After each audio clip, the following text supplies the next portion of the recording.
13. It may be the most cursed number in every other facet of life. But for NFL football, there's a different number that hexes great teams. It's a number that causes missed field goals, improbable Hail Marys, and untimely turnovers in the games that matter most. That number is 15. Today we're going to examine the curse of the 15-1 season and why things ended so badly for these great yet ultimately unfortunate teams. And that's coming up right after this. This video is brought to you by Raycon. Music is important to me, and what really matters is me not looking like a douche while listening to said music. That's why I use Raycons. They are small, compact, fit amazing, sound amazing, and there's not a single wire hanging from them. No snagging while jogging, and perfect for ignoring your annoying neighbors. All that, and these bad boys are half the price as other premium wireless buds. These are the headphones your favorite celebs are rocking right now, like, you know, Snoop Dogg. Ever heard of him? Well, maybe you heard of Ray J, the company's co-founder. Here I am with their latest model, the E25. They sound amazing with their extra bass boost and last up to 6 hours on one charge. Seamless Bluetooth pairing, and of course their design is compact and discreet, and they come in many colors. So after this video, click on the link below, cop these buds, and get 15% off your order. That's value. Again, go to the link below and get 15% off.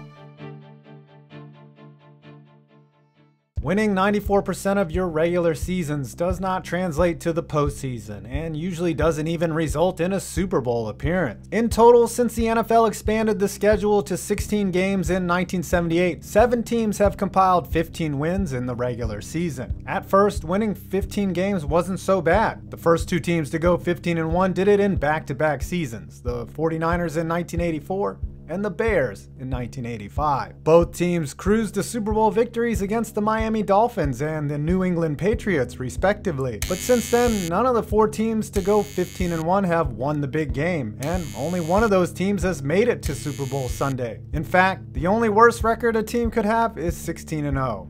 And we all know how that ended. We're going to break down each of these teams and get to the bottom of why these one-loss powerhouses fell apart after such dominant regular seasons.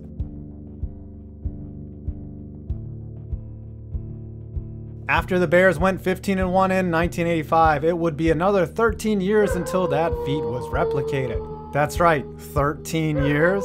What could go wrong? The '98 Vikings were an offensive juggernaut, the likes of which the league had never seen. A seasoned Hall of Fame wide receiver on one side in Chris Carter, and a spectacular rookie on the other in Randy Moss. But while their kicker Gary Anderson had one of the best seasons of all time, nailing all 35 of his field goals and each of his 59 extra points. The one loss, a 24-27 affair to Trent Dilfer and the Tampa Bay Buccaneers, a tough-nosed football team based on a strong ground game and a solid defense. But there was one stat that was concerning for the Vikings. In their 15 wins, not one of them included a fourth-quarter comeback. In other words, they hadn't faced any adversity. Minnesota made short work of Jake Plummer's Cardinals in the divisional round, which set up an NFC championship game at home against the 14-2 Falcons, who had won 7 one-score games in 1998. The Falcons, too, were built like the only team that had beaten the Vikings. An 1,800-yard rusher in Jamal Anderson that could keep the clock running, fierce linebackers in Jesse Tuggle and Keith Brooking,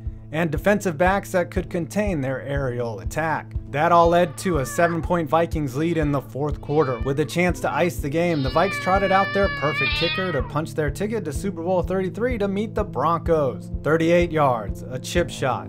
Anderson shanked it. Atlanta marched down the field, tied the game, and in overtime sent in their kicker Morton Anderson to kick his own 38-yarder that ended the game. Minnesota may have gone 15-1, but lack of experience in tight games was their downfall.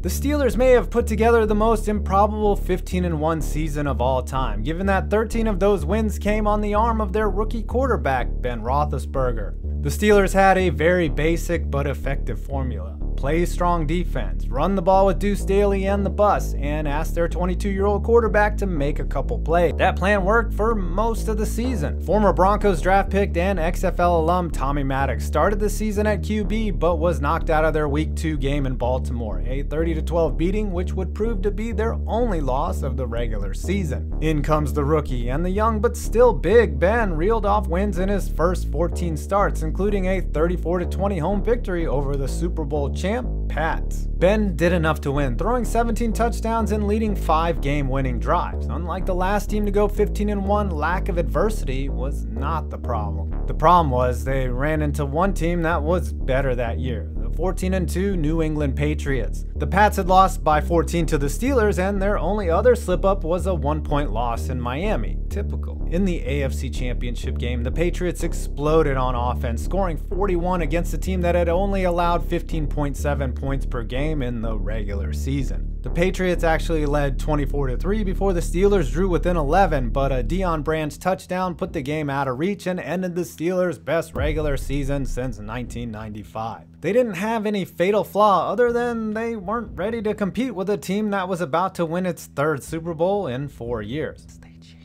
Either way, the Steelers proved with fewer expectations came better results when they entered the playoffs the very next year as a wild card and won 3 road games on their way to a victory in Super Bowl 40. While the Steelers followed up their 15-win season with the Super Bowl as wild cards, Green Bay's 15-1 campaign came the season after they won the Super Bowl as a 6th seed. The 2011 Packers had a lot of things going for them, but the most crucial one was a Hall of Fame quarterback playing at his peak. That season, Aaron Rodgers won his first MVP with 45 touchdowns to just 6 interceptions in 15 starts. Green Bay blew through the first 13 weeks of the schedule, putting up a league-best 35 points per game. Their defense was 19th in points allowed, but that was largely a result of teams having to keep up with their high-flying offense. If they had one weakness, it was balance. No one on the Packers had more than 600 yards rushing, and the team threw on 59% of their plays from scrimmage. It was a formula to put up gaudy numbers in the regular season, but not to win in the playoffs. The Kansas City Chiefs proved that in Week 15 when the 13-0 Packers traveled to Arrowhead. The Chiefs sold out to stop Rodgers and ended up holding him to his lowest output on that season, just 17 of 35 and 1 touchdown through the air. The Packers couldn't adapt and handed the ball off just 15 times, hardly slowing down a Chiefs pass rush that sacked Rodgers 4 times and holding on for a 19-14 win to shock the undefeated Pack. The loss didn't affect seeding, but it did give other teams a blueprint. When the wildcard Giants came to Lambeau in the divisional round, the Packers were rested, but not ready for a game plan that mirrored what the Chiefs did a month earlier. Eli Manning passed with remarkable efficiency, while the Giants sold out to defend the pass, swarming Packer receivers and playing tight coverage. When the pass game proved ineffective, as Rodgers averaged just 5.5 yards per attempt, the Packers didn't have the run game to keep a red-hot Eli Manning on the bench. Ultimately, the Packers handed off just 16 times and dropped back 57 times and had a ton of missed catches. Not a recipe for success. Also, it doesn't help to give up a Hail Mary right before half. New York stunned the 15-1 Packers by a score of 37-20, but maybe the score wouldn't have been so lopsided if the play calling wasn't either.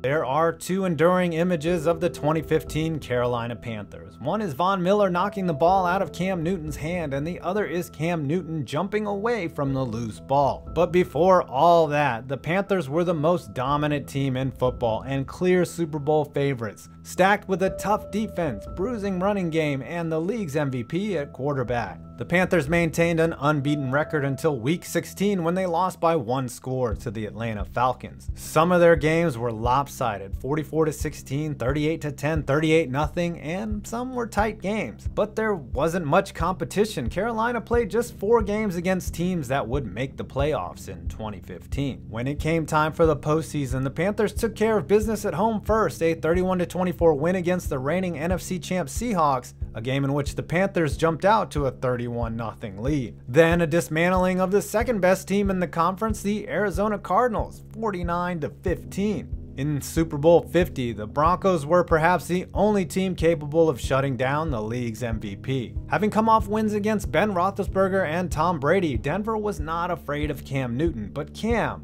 may have been afraid of them. Despite being favored by 5, Newton and the Panthers came out shaky. The quarterback hit on just 18 of his 41 passes and fell prey to the player who was picked one spot behind him in the 2011 draft. The Panthers had a chance to drive down for the lead in the fourth quarter, but Miller reached out and swatted the ball out of Cam's hand. Famously, Cam leapt away from the loose ball and sealed his team's fate as just another 15-1 team that landed a second L in the playoffs. Perhaps 15 is a cursed number in football, or maybe it's just coincidence that the last 4 teams that finished with the second best record possible couldn't seal the deal when it counted. What's more likely is this: the regular season is often deceiving. Ask the 16-0 Patriots about that. Well, I hope you enjoyed this video. Please don't forget to visit Raycon from the link below and cop yourself some amazing earbuds. I'm 5 Points Vids, and you made it to my next video.